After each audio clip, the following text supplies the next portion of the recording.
공교롭게도 오늘 본문 말씀이 언제 설교 들으는지 기억나세요, 여러분? 모르시죠? 목사들은 이래갖고 설교를 또 하고 삽니다. 예. 이 말씀이요, 공교롭게도 최은성 목사님이 고별 설교를 하시면서 선택하신 본문이더라고요. 그래서 아유, 이 본문 엄청 비장하구나라고 생각했는데 제가 고른 게 아니거든요. 속해 본문이 오늘 딱 그 최은성 목사님께서 고별 설교하셨던 그런 본문이 딱 된 걸 보니까 하나님께서 이거를 저한테 부끄러워라고 주신 말씀인지 아니면 이렇게 아멘 하셨어요, 누가 지금? 부끄러워라고 하시냐? 죄송합니다. 예, 어떻게 해야 되는지 말씀을 보면서 또 다른 은혜를 받으면서 저는 이제 막 최은성 목사님처럼 비장하게 각오를 하고 이렇게 여러분들한테 선포한다라기보다는 저는 앞으로 이렇게 살겠습니다, 회개합니다라는 고백을 담아서 그 고백이 여러분들의 고백이 되고 또 우리 모두의 고백이 되기를 원하는 마음으로 이 시간 말씀을 전해드리도록 하겠습니다.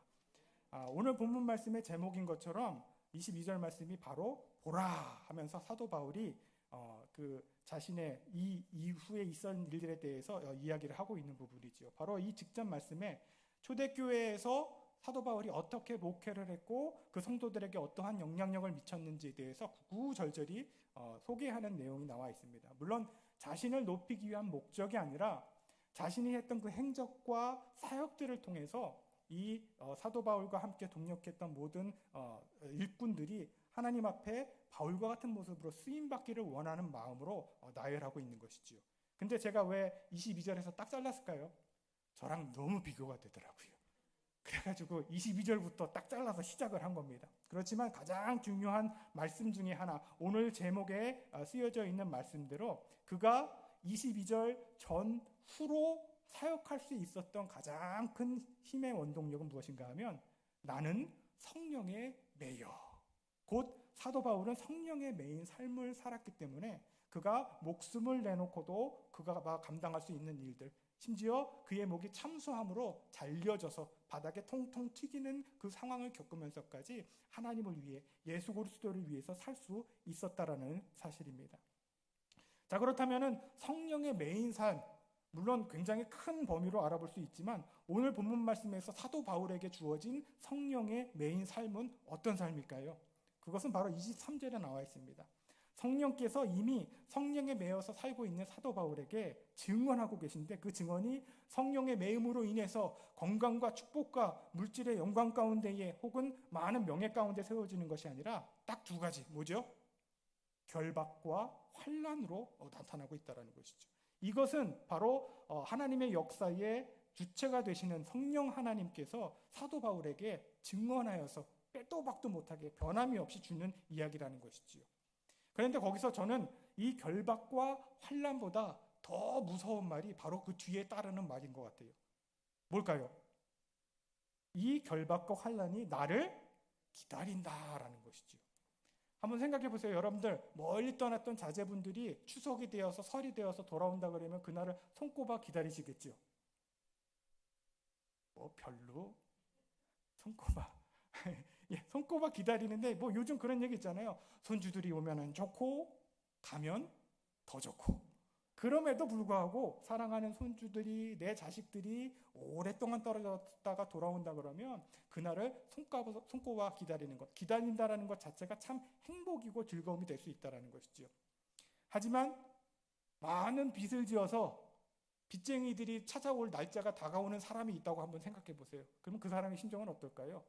혹은 얼마 전에 뉴스에서 나왔던 것처럼 검찰 소환을 앞두고 그 압박이 얼마나 큰지 대부분의 사람들이 그 중압감을 견디지 못하고 스스로 목숨을 끊게 된다는 것이죠.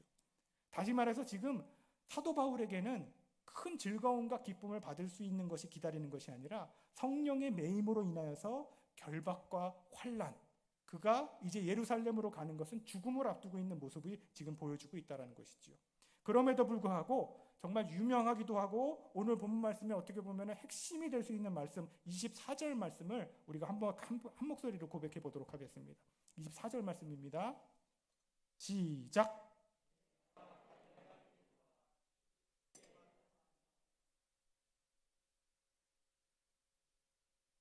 마치려 하면은 나의 생명조차 조금도 귀한 것으로 여기지 아니하노라. 아멘.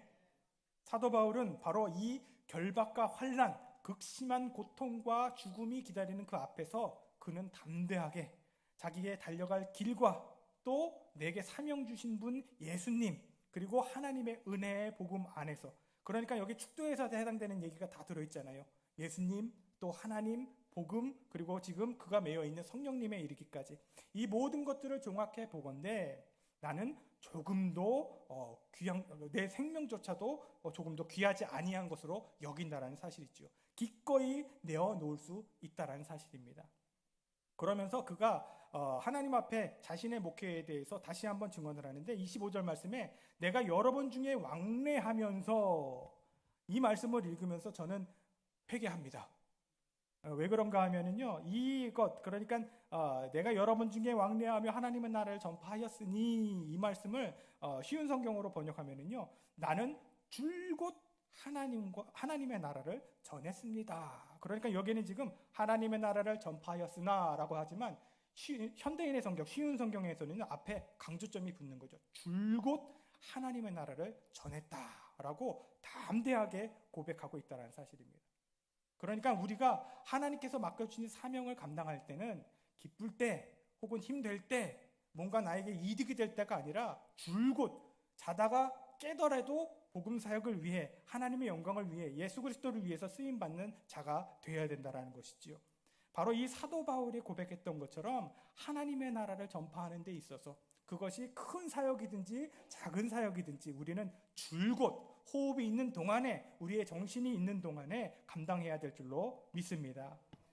그러면서 이제 그 다음 말씀에 이렇게 이야기를 해주고 있습니다. 그러므로 오늘 여러분에게 증언하거니와 모든 사람의 피에 대하여 내가 깨끗하니.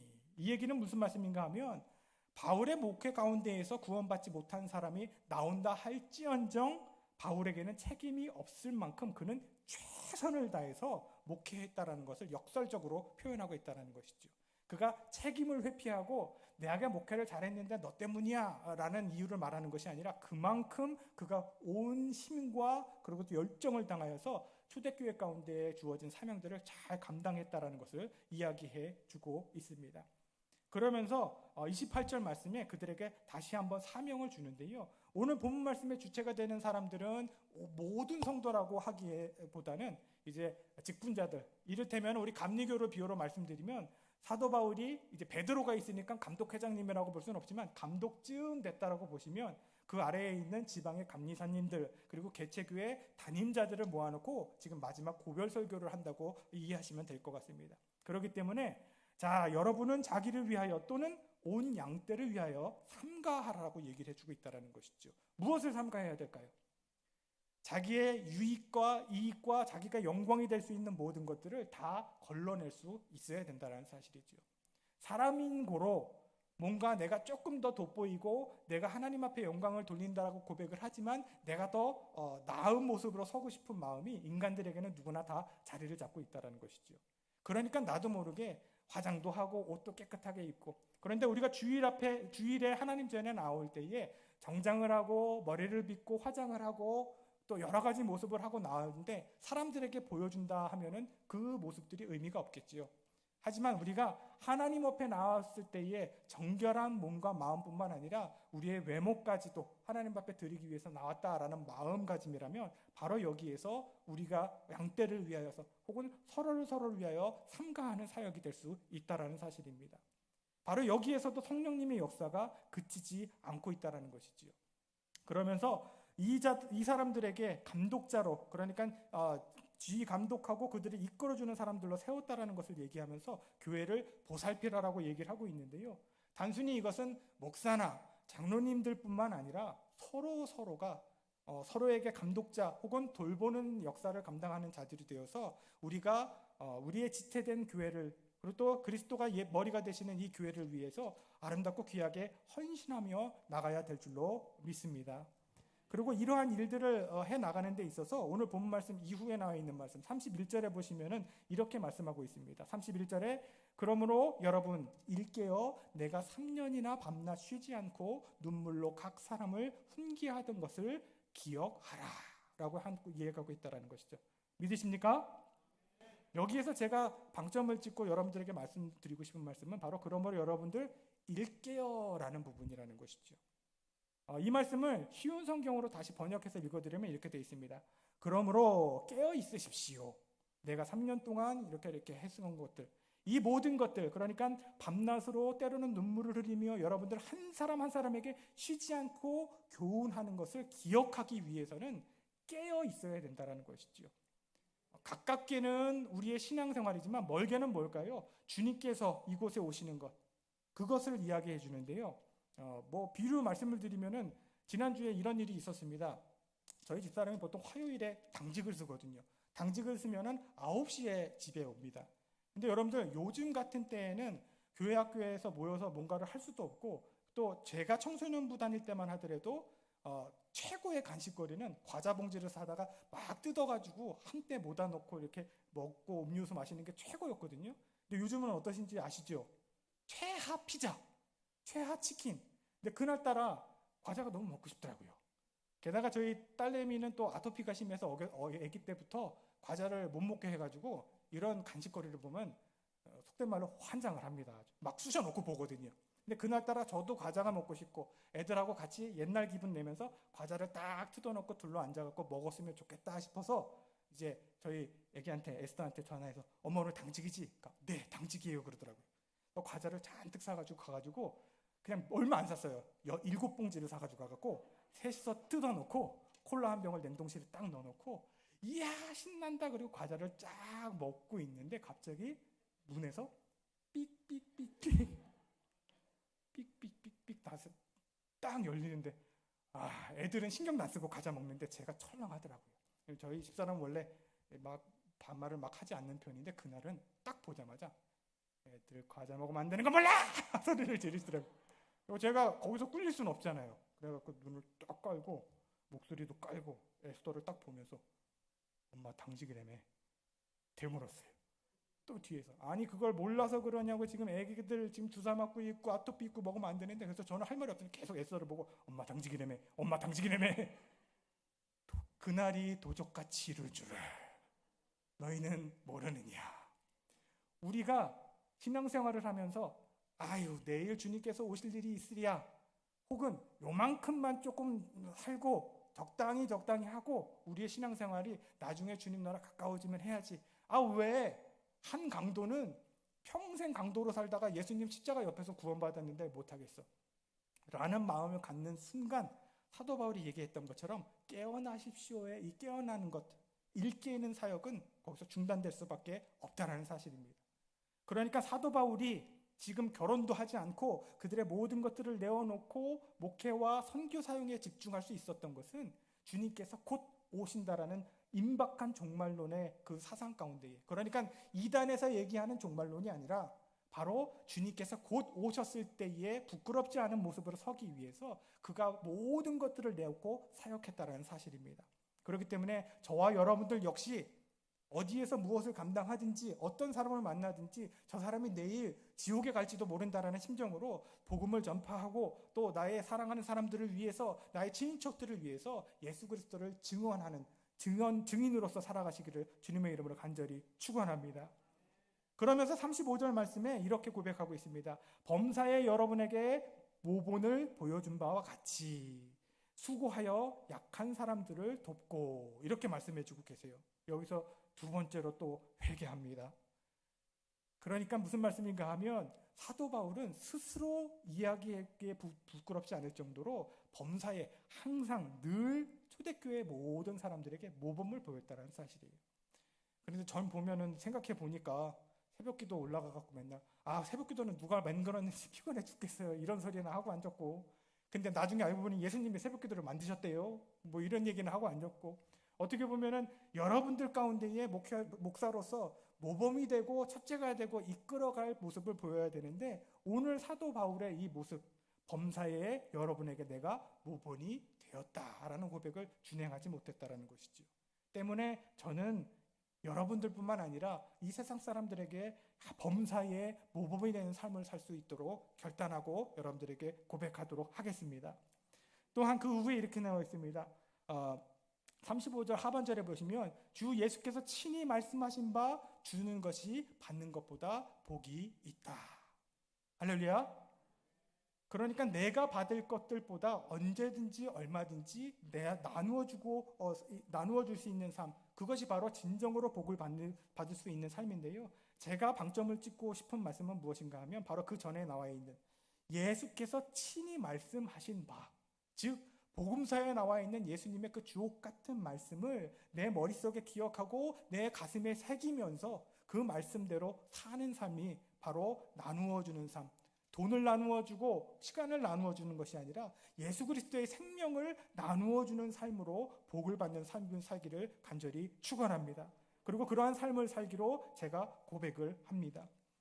그러면서 36절 말씀에 이제 결론을 지으면서 이제 바울은 그곳을 떠나서 예루살렘에 가면 재판을 받고 숱한 고통을 받은 후에 순교당하는 일만 남겨져 있고, 그것은 바로 다른 사람이 아닌 성령님께서 증언한 바가 된다는 것이죠. 그러나 저는 죽으러 가지는 않습니다. 저는 주께서 주신 사역들을 다 감당하시고, 만약에 뭐 오지에 가서 아프리카에 가서 아니면 북한에 가서 선교하다가 사도 바울과 같이 죽어라 그러면 아멘 하고 따라가겠지만 당장은 제가 죽을 일은 없는 것 같아요. 그러니까 주님께서 주신 일들, 그리고 오늘 37절에 나와 있는 것처럼 무릎 꿇고 서로를 위해서 기도하고 서로 울면서 입 맞추고 안았다라는 거예요. 그러니까 저와 헤어지실 적에는 우실 필요가 없습니다. 웃으면서 보내주시고 또 뭐 지방에 같은 거 있으면 만나기도 하고, 그러니까 제가 말씀드린 대로 사도 바울처럼 극적인 신앙생활은 앞으로 살아가겠지만 지금 당장은 이제 그 시작에 놓여 있다는 것을 말씀을 드리겠습니다. 그러니까 제가 할 수 있는 것들, 36절에 나와 있는 것처럼 이 말을 한 후에 무릎을 꿇고 그 모든 사람과 함께 뭐라고요? 기도하니. 제가 말씀드릴 수 있는 것은 바울과 모인 사람들이 행한 마지막 종교 행위, 그러니까 그 뒤에 나오는 목을 끌어안고 눈물을 흘리고 입을 맞추는 행위는 인간적인 모습과 문화적인 행위라면 바로 그들이 서로 할 수 있었던 마지막 종교 행위는 서로를 위해 기도하는 일이었다는 사실입니다. 그러기 위해서는 내가 포항제일교회와 성도님들을 위해서 유일하게 할 수 있는 것, 생각날 때마다 또 마음속에 주시는 그 울림 따라 여러분들을 위해서 기도할 것을 약속을 드립니다. 그때마다 성령님께서 인도해 주셔서, 그러니까 성령님의 인도하시는 기도는 내가 머릿속으로 생각하고 계산하고 기도하는 것이 아니라 내 머릿속은 딴 생각을 하고 있는데 내 입술을 주장하셔서 하나님께서 막 고백하게 하셨던 것, 바로 이게 성령님에 이끌려서 하는 기도인 줄로 믿습니다. 그러니까 새벽 기도 때, 수요 은혜의 밤 때 막 기도하시다가 조성은 목사 빨리 좀 살 좀 빼고 인간답게 살아가게 해주시옵소서라는 기도가 나오면은요, 중단하지 마시고 막 기도하시기를 주님의 이름으로 축원합니다. 제가 말하고도 되게 민망하네요. 그러므로 인해서 제가 사도 바울의 그 위대한 사역 가운데에 그 발자취를 100분의 1, 10분의 1, 속된 말로 발톱의 때만큼이라도 흉내를 난다면 저는 성공한 목회를 했다라고 감히 말씀을 드릴 수 있을 줄로 압니다. 이제 갓 시작한 저의 목회지만 제가 강림절 새벽 기도회를 시작하면서 저 뒤에 앉아서 이렇게 여러분들을 둘러봤어요. 그러면서 그래도 내가 우리 포항제일교회에서 목회를 완전히 엉망진창은 아니었구나 라는 생각을 들었던 이유가 뭔지 아세요? 뒤에 앉아서 이렇게 둘러보는데 뒤통수만 보고도 누군지 알겠더라고요. 빵모자를 쓰고 오셨고 여기 까치집을 지셨고 몇 가닥 없는데 열심히 빚고 오셨고 뭐 여러 가지 모습으로 앉아 계신데 뒤에서 이렇게 둘러보는데 장로님, 권사님, 집사님 뒤통수만 보고도 알아보겠다라는 거죠. 그러면서 제가 스스로 위안을 삼는 게 그래도 포항제일교회에서 받은 사랑만큼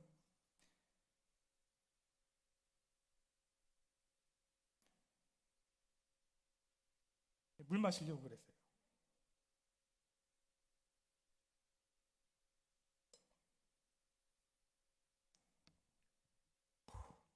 녹화를 중단해 주시기 바랍니다.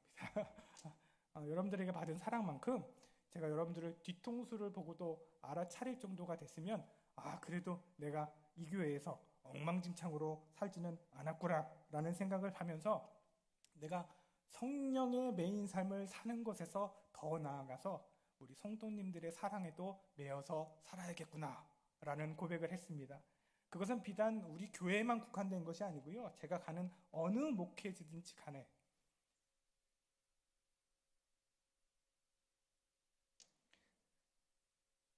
죄송합니다. 어느 목회지든지 간에